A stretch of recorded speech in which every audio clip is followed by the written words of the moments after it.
Okay, good afternoon, everybody. Not working. Not working? Is it working? Good afternoon, everybody. Good afternoon, everybody. That was also a cue for silence, okay? So everybody's very welcome to our Q3 all hands meeting. So we've got our remotes are hopefully dialed in and are joining us from the 18 countries around the world that we have people based in at the minute. So hello to everybody who's joining us overseas and in Sligo. Okay, so I suppose what we want to do first is we want to kick off with recognition, because again it's all about our people, how we achieve our results and how we deliver for the business. So we're going to kick off with our Legends Awards. So for those who have joined us in the last quarter who are not familiar with the Legends Awards, this is a peer-nominated award process. We award an award in each of the 6 categories which are tied to our values. So it's reinforcing our values-driven behaviour that we see in the organisation month after month, week after week. So it's nominated by all of us as employees. So this month we had, I think it was over 40 nominations. And we've whittled that down to 6. So I'm going to hand over to Peter now to go through the first 3. Hey guys. All right, so the first one up is Ryan Meishes, passionate about what we do.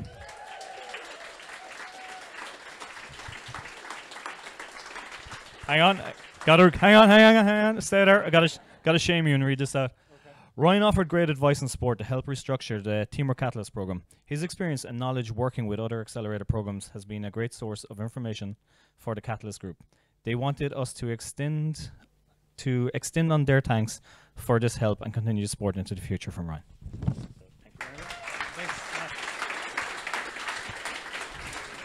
Great stuff. Next up we have Seamus O'Keefe, putting our customers first.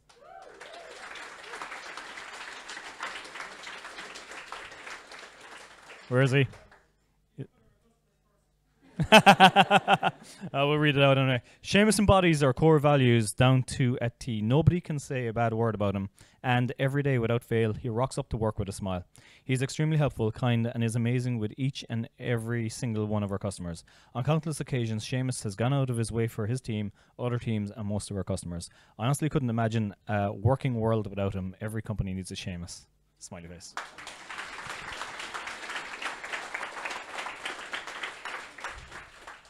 Next up, and I think he's not here as well, is Richard Noonan, results driven.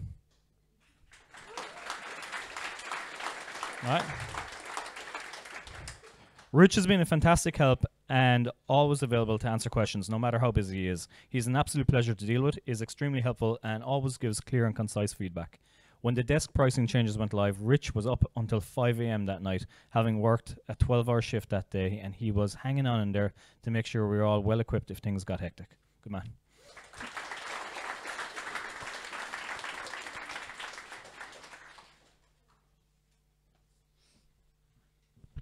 Yo, I'll do the next 3. So first up is Diego Ferniche, open, trustworthy, and down to earth.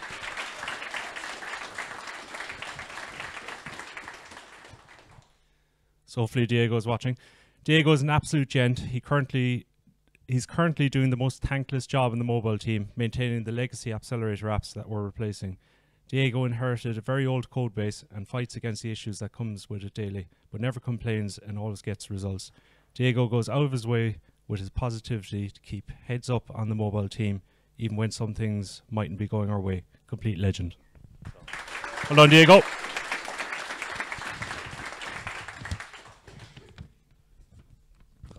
Keep that to last.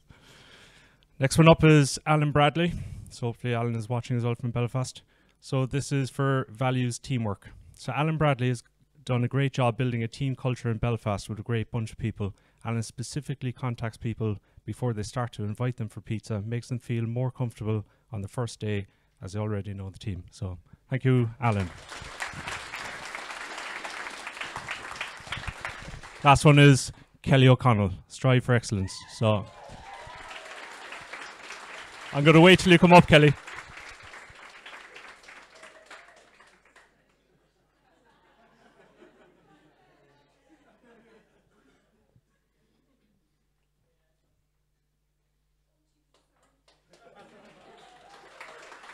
Well done. I'll just read it first.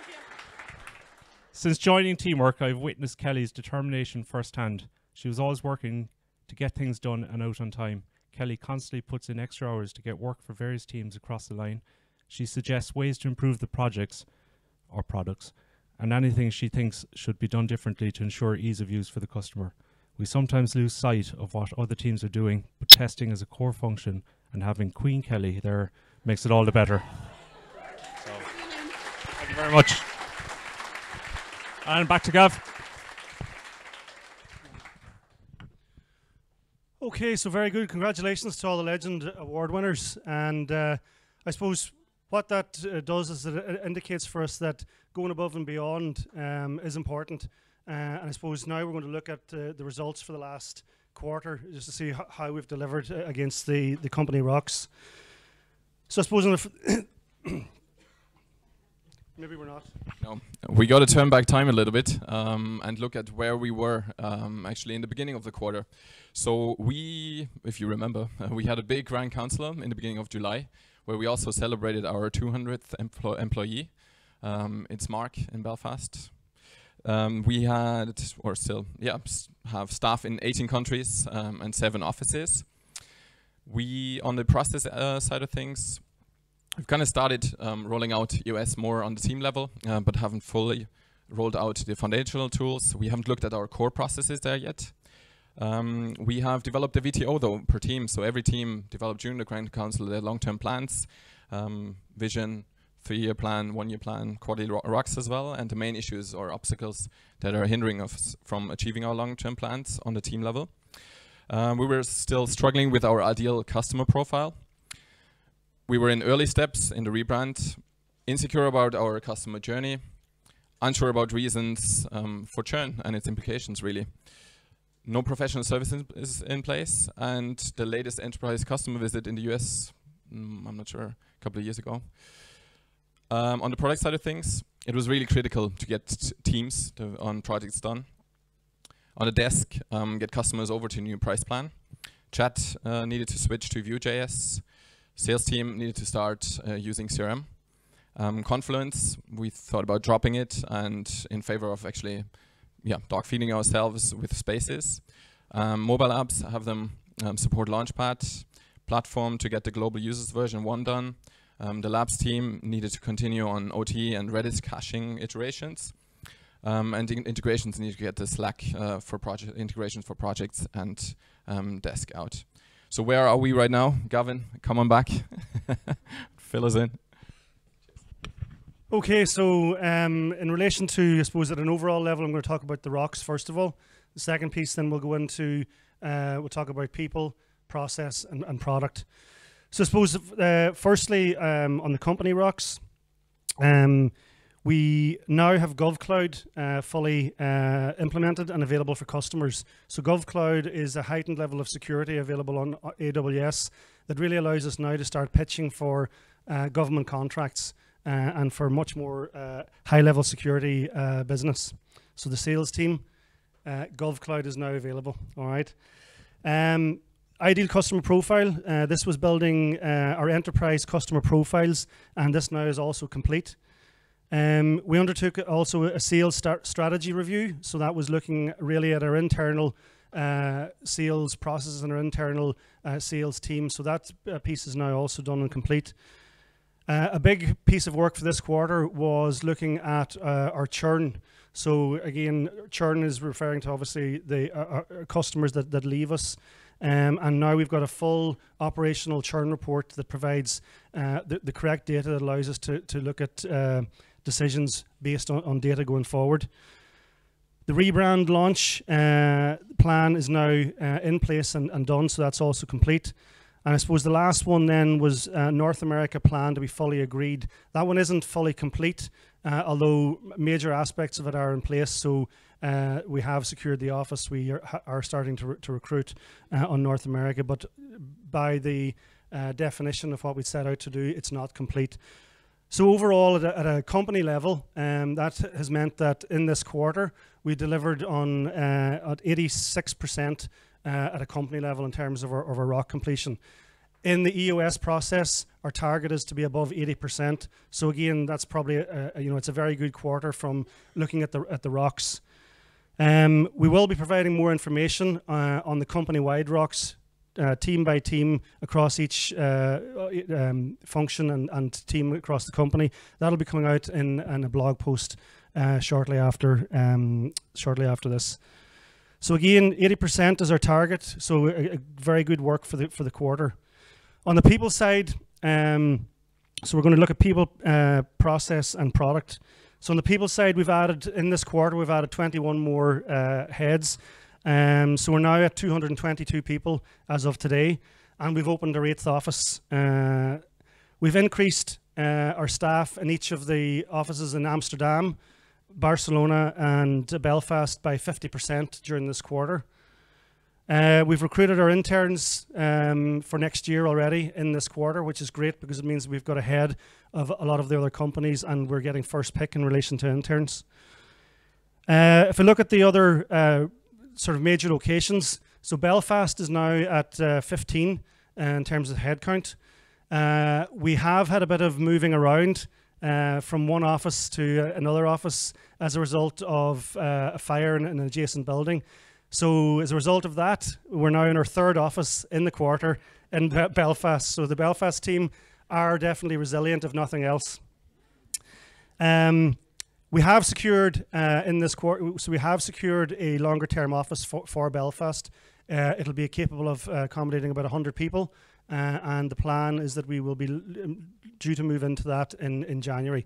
So their temporary moving from office to office will pay off. In Amsterdam, our numbers are up to 4. Barcelona, it's up to 5. And in Limerick, we have relocated from the office that we initially had into a better office, bigger space, and a better workspace, still in Limerick City. And I suppose the big news then that happened this quarter was the opening and securing of an office in the US. So we undertook an analysis of where we felt was going to be the best location for us, and Boston was the city of choice. So we have an office there, 109 Kingston Street, downtown Boston, so it's right bang in the middle of the business area.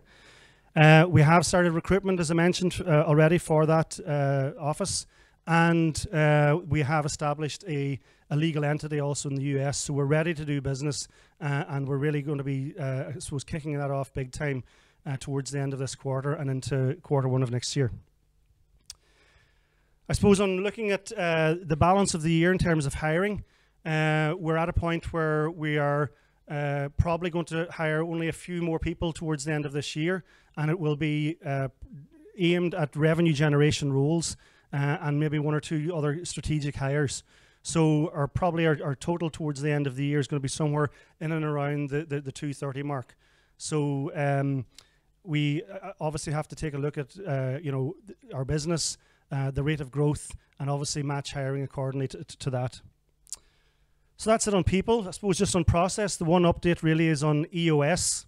So our target here was to have the EOS infrastructure and systems and processes fully rolled out. So we've almost done that.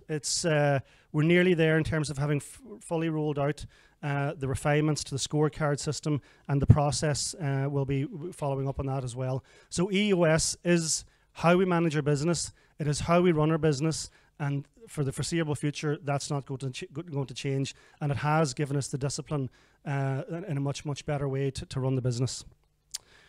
So that's people and process, and it's now over to product. So I'll hand over to Dan. Thank you. Right, as Gav mentioned there, we will be collecting rocks from all the product and tech teams, and we'll do a blog post. I've got a few of the highlights written down here. Just before I go into those, I suppose, especially support know, we have suffered from a bit of performance issues recently. The tech team, SysOps team, every product team are on top of these issues, and we're putting measures in place to make it more resilient going forward. Some of the highlights before we collect the rocks. So now we have spaces used internally in place of Confluence. I see a lot of the tech teams especially using it for their level 10s. It's working out great. So I'd like to see everyone try and use Spaces a bit more. Put your process up there. The new Vue version, the new Vue.js version of chat has been released to all customers. It's a marked improvement on the old version, a lot faster and more stable. So that's great to see. Mobile team have released the chat native to customers and also updates to desk and projects to support on iOS, the iPhone 10, and there's been various bug fixes inside that as well. The main feature is the use of Launchpad, so we now support Google Login, SSO, and all that good stuff across the mobile apps. Desk rolled out their new pricing, which has been a fantastic upswing in sales for Desk as well. So what do we have here? We have CRM is now being used by the sales team in place of Pipedrive, so we've thrown out another app in this company, helping the lads, or breaking their balls really, to try and get the features done and get it ready for rollout. On projects, we've the new dashboard and teams. They're the highest priority right now. We'll give an update on where we are with those.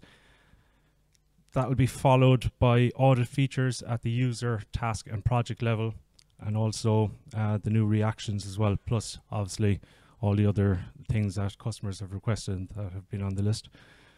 The integrations team have been hard at work. They've rolled out a Google Docs app, a Gmail app, the Slack app for desk and projects. SharePoint is coming soon, and Google Calendar Sync is a pain in the balls, but it will be out. The platform team have been hard at work implementing the global user sync. So basically, add a user to one product, instantly updates across all products in a global kind of space. That's the gist of it. It's really, really tough. The labs team, Greg has done phenomenal work on operational transformation, continues to strive ahead with that one. The next will be the inline comments to make Spaces even more useful. Joe has been working in Magic Castle to implement Redis sets that will help us to get data back faster from the database, not hit the database as much, which will also keep us actually up and running. SysOps. So SysOps have had a tough quarter. They've been firefighting, and as well as firefighting, they've also been trying to build out the GovCloud region.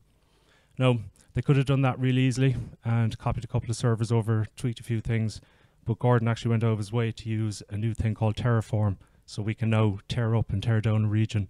That'll help with staging as well going forward, and plus something else that's on the cards. So that's it. They're the kind of highlights from the tech teams and product teams, and we'll publish a blog post this week and give more insights into what we've actually done in this quarter. So I'll hand it now over to Jason.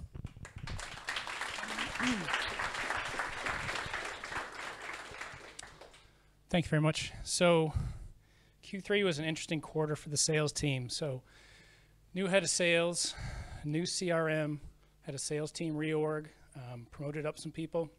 So where are we with sales at the moment? It's important to understand that the sales team as a whole is accountable for about 17% of the entire company number, okay? So that means that online signups are the engine that drives teamwork.com. About 83% of the entire company revenues come from online signups. So I just wanted to put that out first. So the sales team has a target for 2018 of 5.5 million. As of today, we're at 2.53 million. So we have a ways to go in Q4. The SMB team, we started them in January. They've grown to 8 reps altogether, along with the team lead.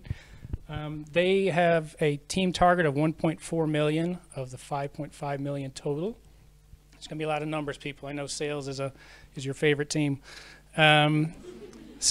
SMB team is becoming more and more effective as bigger deals are coming along. Just to give you an example of one we're watching, Sean Blake, no pressure. Where are you at? Yeah. So he's uncovered an opportunity for a $17,000 deal that should land early Q4, and he's going up against Jira as well. So it's not just enterprise team that gets the big deals, it's SMB team as well. So everyone watch the wins for that. So looking at Q3, again, July was a bad revenue month for sales team. We closed a huge amount of deals in June. Remember the barbecue? Everything? Yeah. So look, we closed a lot of deals. I'll just leave it at that. And in doing that, we we tore up our pipeline pretty well. We closed a heck of a lot of deals in June. So July was not a good revenue month for us. August was getting better. September is now on track to be a record-setting month for enterprise sales specifically. Both North America and international teams are over targets for the month. So as of today, we're at $930,000 for Q3. More deals are in forecast to close later this week. So we'll have, I'll be writing a sales blog in the first week of October, so I'll give you full roundup of what we managed to close. Looking at Q4. Yeah. So they're having their first record-beating month. I think that deserves a round of applause.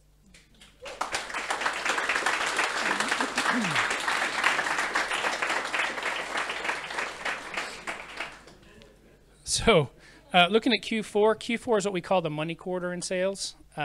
It's when most deals close. Bigger deals close at the end of the fiscal year for a lot of companies.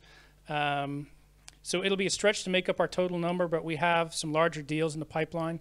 One specifically is going to be worth about 1.2 million euro. That's an upgrade to an existing customer. So there's a possibility of reaching our target of 5.5 million for the year as a sales team. So watch this space. We'll keep you updated. So how are we helping sales? We started a partner program this year. Ryan Meshes, who got a Legend Award, he started it in Q2. He signed up a number of good partners that will help us expand our customer base. Expect 2019 to see a lot of positive sales growth around the partner program. And for those of you that haven't worked in partner programs or with partners before, it's a real force enabler. It really helps the sales team to get the message out there and to bring more customers in. Dan and Gavin talked about GovCloud. So we have a target of getting at least one U.S. government enterprise customer onto AWS GovCloud in Q4. What GovCloud does, it gives us access. It opens up a percentage of the U.S. federal customer market to enterprise sales. We were looking at certifications, working on certifications such as FedRAMP and NIST. Those are U.S. federal risk assessment programs, big programs to get through. Once you're done, though, that opens up the entire U.S. federal customer market to enterprise sales. So that will be a big game changer. So once we have those under our belt, and I project the first half of 2019, that entire U.S. federal market will be open for business for us. New products, CRM and Spaces, more for us to sell. And projects, new features in Q4 coming, the dashboard teams, resource management. So it's just going to make it, it's just going to help us be more efficient and get more deals in. So watch this space. Things are getting better all the time. All right, thank you.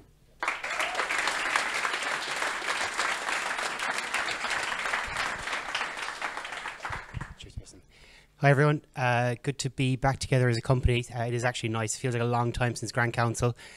Quick update from the marketing side. So I guess we all know that this year is about rebuilding marketing, I think, within teamwork.com. And I think we've made huge progress over the first 3 quarters and in the last quarter particularly on that. So just quick updates across the 4 key things we've been doing. First of all, the rebrand. In Q3, we kind of completed phases 1 and 2 of the project, which went really well. We're in the design phase currently. And we are a little bit behind schedule on the design phase, but we've kind of rallied with the agency we're using and we are hoping to make up. We're about 3 weeks behind plan at the moment, but we have every confidence we're going to get that back on track and launch a brand worthy of the company and the history and then the future, you know, early in Q1 in 2019. So all good stuff on the rebrand. From a Marketo implementation and integration with CRM in Q3, thanks to the work of Alder working closely with Adam and Deirdre, we now have what I would call what every growing SaaS company has, which is a marketing technology stack in which they can run demand generation programs. We now have that in place.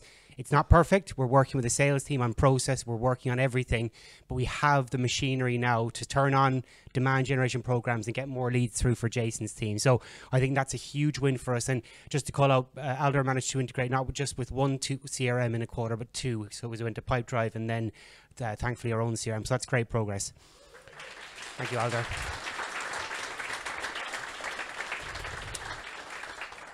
The next piece just on demand generation, because it's something I've talked about for a long time since I've been here.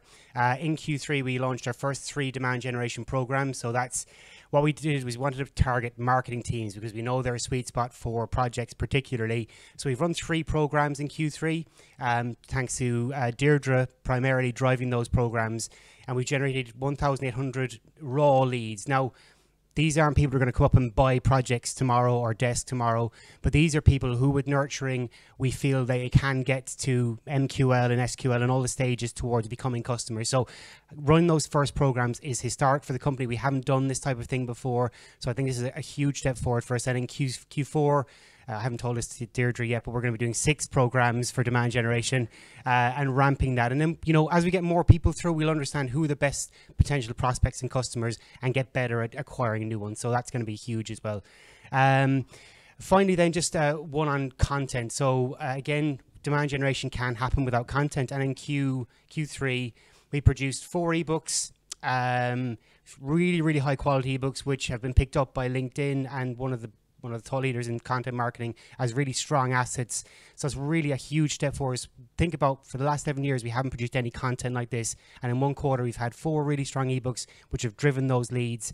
And also we have, you know, a webinar and video assets as well created within the quarter for demand generation. So content is on the right trajectory. We've also sourced one of the best content agencies globally to help us to drive and create more content. So I think Q3 has been a great quarter for us. But look, this is not a kind of a kumbaya moment. We have got machinery in place now, and I'll be holding myself and the team accountable for actually turning that infrastructure into revenue, growth for the leads, for the sales team. So look, we can celebrate where we are now, but it's really about, we have a meeting after this with the sales team, which is not going to be fun about process, but it's all about getting that engine right and working really hand in hand with the sales team to make this work. So marketing's in a good place, but we've got a lot more work to do. Thanks.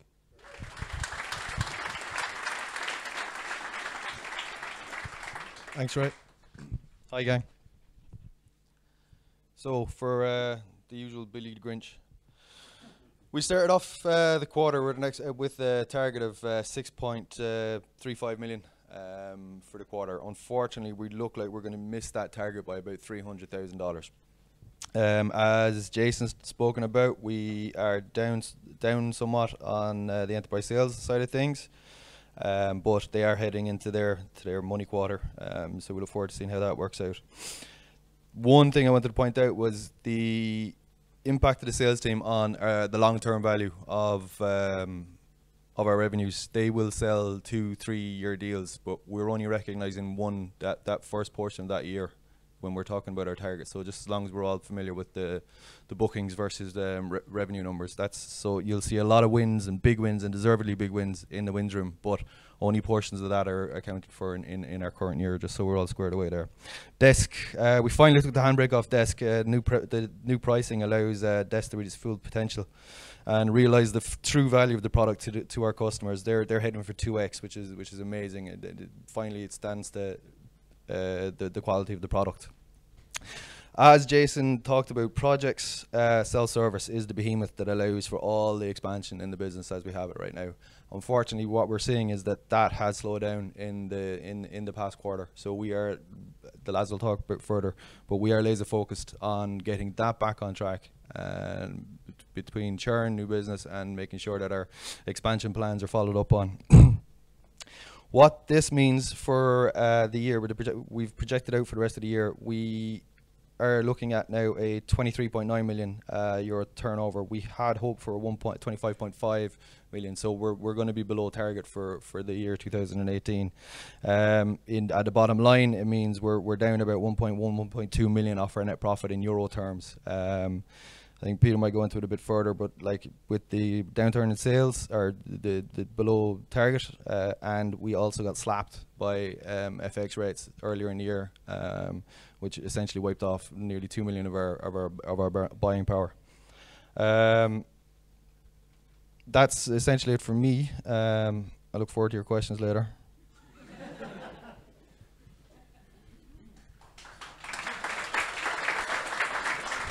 Thanks, Billy.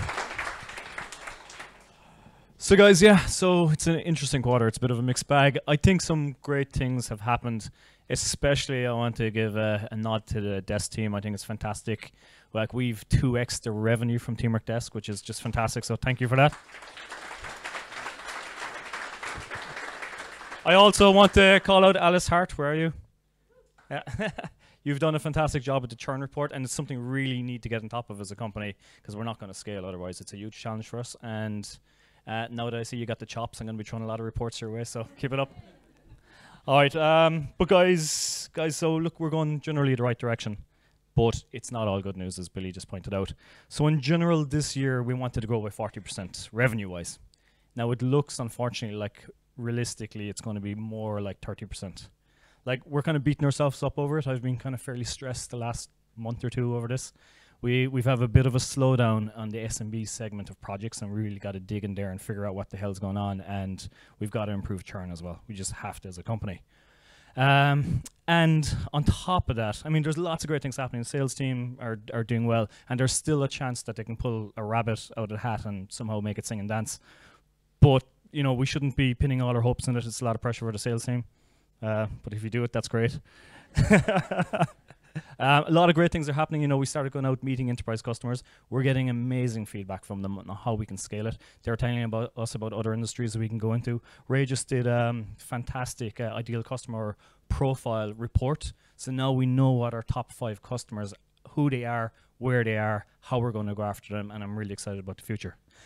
But as we said, it's not all good news. The currency fluctuation in particular has wiped effectively 15% of our buying power off us.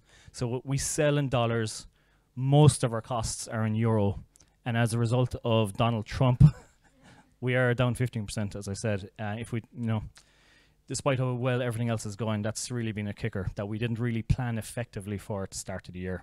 So yeah. Unfortunately, I do have a bit of bad news, and you can probably already guess it. There's not going to be a bonus this quarter, and I'm sorry to say that. It kills me to say that. But we got to, like, to get the bonus for everybody, we got to do 2 things. We got to get a revenue number, and we've got to be highly profitable. So sorry about that, guys. Please don't beat me up, and you can ask more in the questions there later. Look, I suppose another last thing. I don't want to be the negative guy, but there's been kind of mistakes in the company right across the board, particularly on the financial side of things, the planning side of things. And as a company, we're going to do better. We are, as Billy robbed my line, but we're laser focused on fixing this going ahead and to getting back on track. So thank you for that.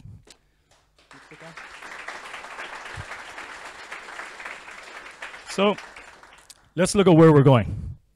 So this is our 1-year plan. So $25.5 million revenue with $5 million profit. Unfortunately, we would do very well to hit that. It looks like it's going to come in more 23 million revenue now. So shortfall in the earnings. We can't change this. This is set in stone at the start of the year. As a company, every year, we're going to get better at planning for the year. This is kind of our first year ever doing this. 5 million profit. We deliberately actually decided to use some of the profit we thought we were going to have to go a bit faster, to hire a bit faster and stuff. So look, we're going to have to review that, but coming in around 23 million. Now, the rocks for the quarter, what we've done here is put a more realistic revenue target in place. So 6.325 million this quarter with a slightly lower profitability level of 380,000-ish. Some of the top things we've identified we need to do, measurables. We got to get Teamwork Projects revenue to 5.5 million. We've got to get Teamwork Desk revenue to 780,000. And we got to get the sales bookings, hopefully, to 920,000 enterprise and 660,000 in the SMB. We got to get the CRM. This is one of our targets for the year. We want 50 different customers using CRM actively, and we want 250 customers using Spaces actively. And to do that, we got to get cracking on this straight away, because there's only 3 months and every week is slipping by. So we're going to get pushing that straight away. It's very achievable. One of the really interesting things that came out of meeting our customers last week in Dallas and New York was the killer feature we have is actually templates. Every one of our bigger value customers loves the templates feature we have, and that's why they're really locked in, and that's how they really run the company. They love everything else as well, but that's the major thing for me. But they all want project templates. And it's not that hard to do. I think we can crack it out in the quarter, and I think it's going to make a huge impact on locking us in with those customers and going on more up market. Rocks for the quarter, external sales process review complete and written plan in place. So we did a review last quarter. We're getting an external consultant, Fergus Gloucester. He's also a board member. He's going to come in and just do another review of our entire process. We want to keep refining it, and we want to be an incredibly efficient sales team. And I think that's partly the changes we made over the last few weeks is partly why we're we're cranking it on the sales team. So thank you for that, guys. We want to reduce self-service customer churn by 10%. So churn is the killer in the company. It's way too high at the moment. It's 3.23% on projects monthly churn. That is crazy high. As we move more up market, it'll naturally go down, and we're getting better at segmenting and stuff, but we have to do better than that. So it's a massive focus, and we're going to be asking all of you for your help. There's going to be a lot of initiatives across the board to drive this down. So hoping to make a 10% improvement on that over this quarter. We're putting a go-to-market plan for GovCloud in place. So we have GovCloud implemented. None of our customers know about it. It's not on our website. There's no marketing material. There's no PDF. So this is putting that plan in place. And we want to grow project self-service conversion, trial to paid, back to 10%. So we used to have a 10 to 12% conversion rate from customers that signed up for Teamwork projects, and it's now down to 6-7%. And we're not 100% sure why, but we really have to do everything it takes to drive that back up. And I think Full Story is going to be instrumental in helping us do that. And if you don't know what Full Story is, we now have a bit of software in place that allows us to watch exactly what our new customers do. We can see everything they click, we can see where they get confused, and we've already got some very valuable insights from that, and we can improve the onboarding experience. So hopefully that'll drive that up. Financial report complete. So some of the mistakes we made with projections and stuff for the year, we're doing a report on that to make sure that this never happens again. And that ties into the last rock there. Good reporting for financials in place by 31st October. So as a priority, there's 6 different things we want to do better on reporting as a company. I won't even go into it, but we just want to become a much more professional company. I think that's it for me. Over to the core values for Ray.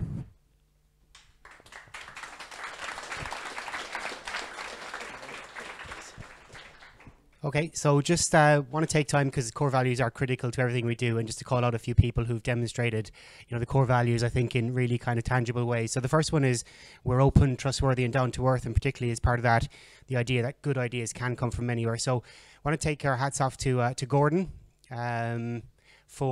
he put a pitch together basically for the idea of moving or creating infrastructure separate for the enterprise customers we have to try and isolate them from any issues or that things arrive which kind of impact, I suppose, the lower value customers we have. So it was a great idea. Peter and Dan both claimed it as their own in our quarterly on Monday. So just want to clarify that I got your back, Gordon, on that one. But I think a round of applause for Gordon for demonstrating that value.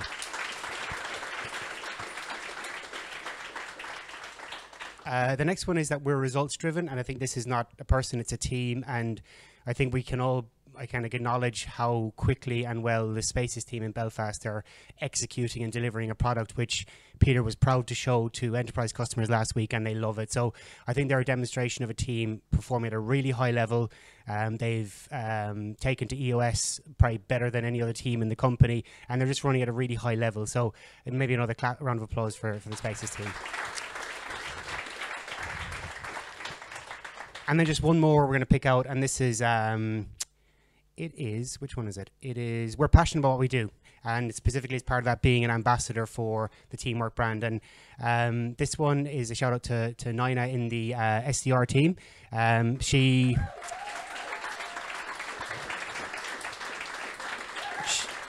She was interacting with a customer or a prospect, and they gave some feedback.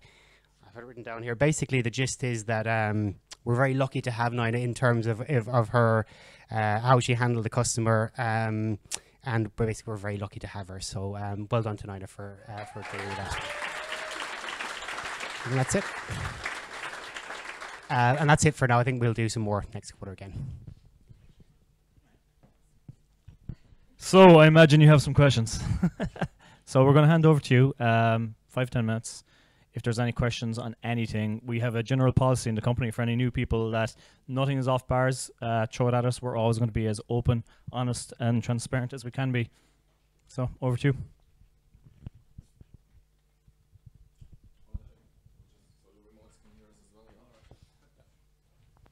And Dan, do you want to come up and answer these? Yeah, this is about the new branding. I was just wondering, are we going to see it as it progresses, or is it going to be kind of a big reveal at the end? So I can tell you I haven't even seen it. When I was over in America last week, Niall started telling me something about a big red dot that scared the shit out of me. So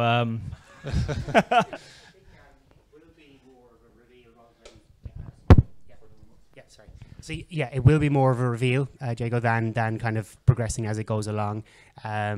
So as I say, we're in the design phase at the moment. We want to kind of keep that under wraps until we're all really happy and Peter and Dan have signed off on it before it goes anywhere. But it's going to be more the reveal than kind of bringing everybody along. Yeah. Yep. Okay.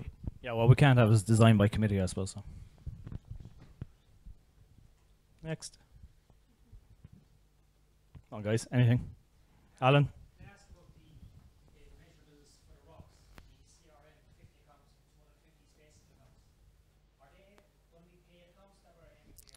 No. So the question is asking about the 50 accounts and 250 accounts for spaces, for CRM spaces. No, we debated that. We don't think it's realistic that in a kind of alpha phase of a product that we could get guys paying for it. We'd be lucky to get customers actually using the product, to be honest. Especially when there's bugs and refinements needed, you know. So we're gonna have to like beg customers to use it. The quid pro quo is that we'll give them a discount going ahead, heavy discount. So.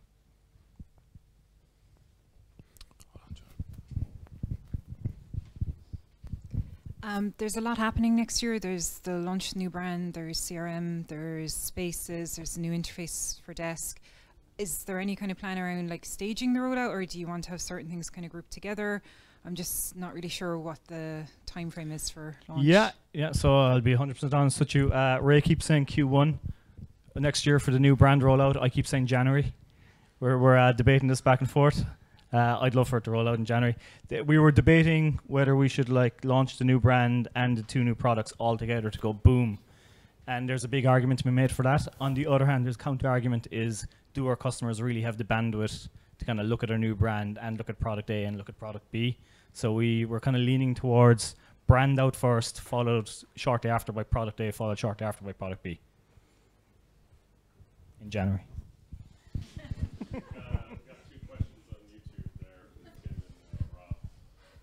Okay, where am I? What's the current story of getting funding? So we did funding dance there. We talked a load of. It's a good question, by the way. We should have been upfront with that. We did the funding dance. We took people out to dinner. We showed them our projections. 1 or 2 of them said that our sales, to be totally honest with you, our sales and marketing team performance need to improve before they'd look at us.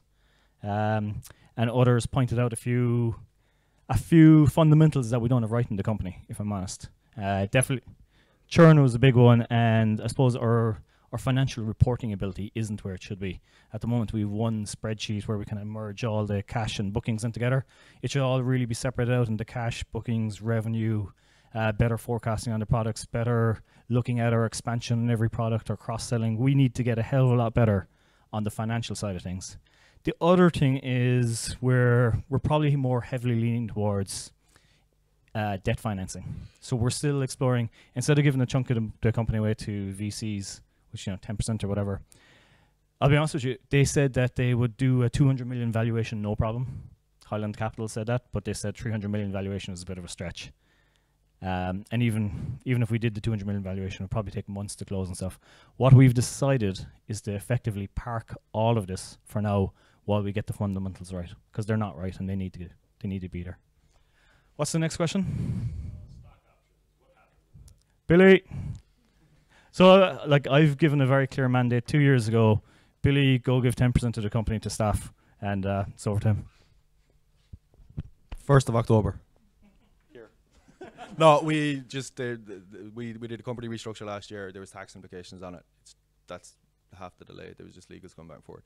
We should be ready to go. First tranche of eligible staff will have their share options on the 1st of October. Yep. Anything else?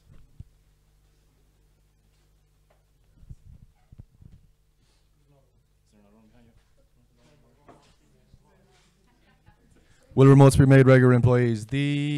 All of the subsidiary companies are now set up. We have transfer pricing agreements ready to go. I think the final stages of this are working with HR just to get the contracts done and get all of definitely all of the European remotes into an Irish subsidiary. The UK ones are obviously going straight into a UK one, Subcontractors from outside of the EU will remain subcontractors for a subsidiary company to reduce risk on the business, and we will be bringing in the US employees. Rob, what's the point of options if there are no plans to ever sell or IPO? I heard 30 years thrown around it. That's not what we've talked about in the last 6 months, Rob. I think, do you want to take this one? First of all, who said there's never plans to IPO? I mean, we can't do this when we're at some point between now and 100. Myself and Dan can't do this, right? So I don't think it's going to be 30 years. Probably 7 years time, we're going to be old codgers. We won't have the energy to be CTO, CEO. We may be on the board, so there will have to be some sort of exit in the future. We're not going to commit to when that is now. I think, look, most companies, private companies, don't even give share options. I think we're being decent by giving them. I know there's no, you can have share options there and there's nothing you can do with them, but stick with us long term. Ideally, I would like to make everybody here wealthy and do well out of this. That's the dream. If we can blow this up into $1 billion company, we're all going to do very well, I promise you that.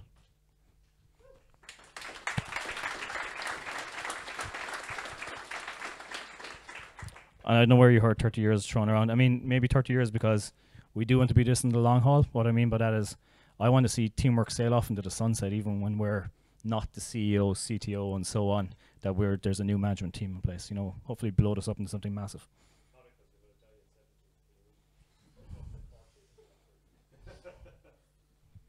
Anything else, guys? Oh, God. All right. Are we establishing hiring plans and budgets per team department? Yes, but we already have hiring plans per team and departments. Gavin's all over that. There's a 5-year plan in place. It's pretty comprehensive, and we're happy to share all of that. We don't have budgets per team, but to be honest, we really got to get on top of the budgets for the entire company. Yeah.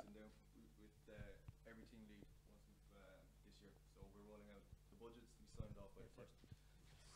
Sorry, our 2019 budget will be signed off by the board and the leadership team 1st of December. In the lead up to that, we will be sitting down with every team lead in terms of hiring plan and per head spend within there, so everyone's absolutely 100% aware.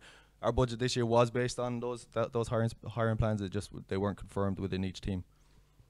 We've already started working on Linda has a per department spend broken out at the moment, so that's what we'll be sharing with you on a regular basis going forward.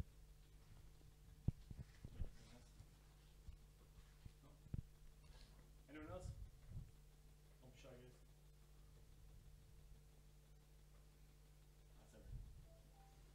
All good?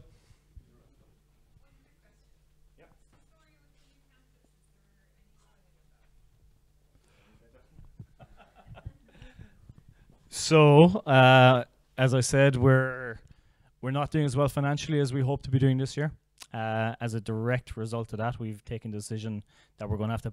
Our goal was to submit planning for Teamwork Campus 2 by the end of this year. Billy is telling me that that's going to cost 500,000, which is which is pretty crazy. We are going ahead. There has to be a site investigation on the ground to determine how contaminated it is and whether we really have to spend €1 million fixing up the site. We're going to do the basics, and it's probably going to be early next year that we submit the planning, and then it could be 2 years after that. In rough terms, the original plans came in at what, 50 million? Something fucking mental, but we were trying to build a Taj Mahal of software, to be fair. So we've taken the kind of dream down a notch. It's still beautiful, but like the costs are still coming in at 25 million. And what we're trying to do is looking at different methods of reducing those costs, and that's why we're doing the site investigation, because $1 million of it is for decontaminating the site. And we'll let you know, but in rough thinking, we're going to have 8 million of our own money cash to put into the site and then finance the rest. And we're a bit away from that yet, to be honest, so we mightn't be able to really start building that for at least another year. But maybe we could turn into a car park in the meantime. Yeah, hey.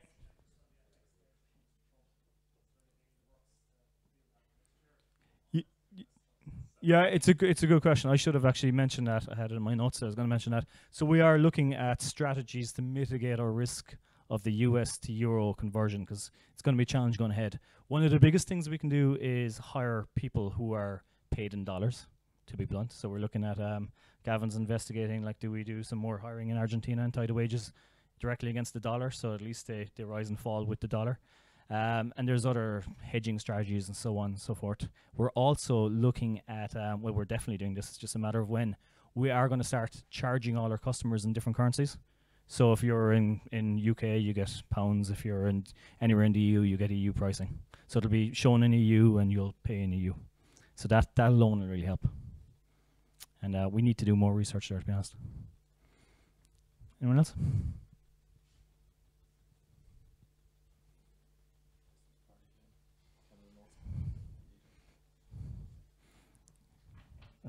Yeah. Can remotes fly in? Absolutely. Come on over. We'd love to have you here. What is the plan to Christmas party? Where are we going? I can't remember. It's been so much shit to deal with. Rochestown Park Hotel. Great. I think Paul is going to kick back there, is she? Yeah. Anyway, guys, I think we're going to wrap up there. Look, I think exciting things are happening for the future. We're not a perfect company, but we're working on it. We're going to fix a lot of these small fluctuations. We're really going to tear into churn. It's still really excited about the future. We're going at 30% instead of 40%. That's still pretty good, even though we're beating ourselves up over it. But we want to get back on track. We want to get it back up to 40, 50% growth, and I think we can do it.